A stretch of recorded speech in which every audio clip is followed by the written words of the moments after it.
Kaya po, magkaisa po tayo. Magkaisa po tayo sa ating alyansa.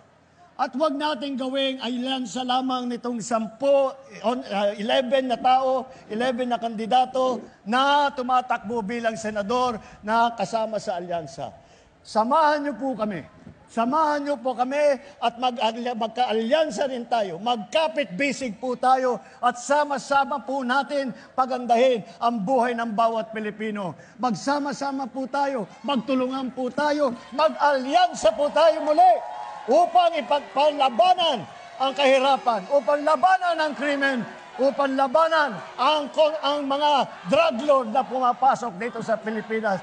Ito po, hinaharap ko po sa inyo ang ating alyansa na siyang gagawa at siyang magtatrabaho upang pabalikin ang kapayapaan dito sa ating minamahal na Pilipinas.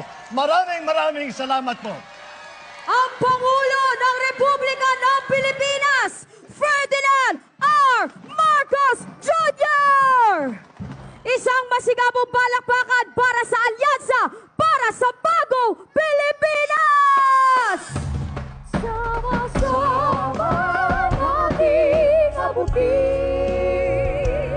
inakama tayo sa bituin, at ang ating tagumpay, tagumpay ng ating lahi, tagumpay ng ating lipi, at ang tanging minimithi at hinahangad, hangad ko'y tagumpay natin lahat.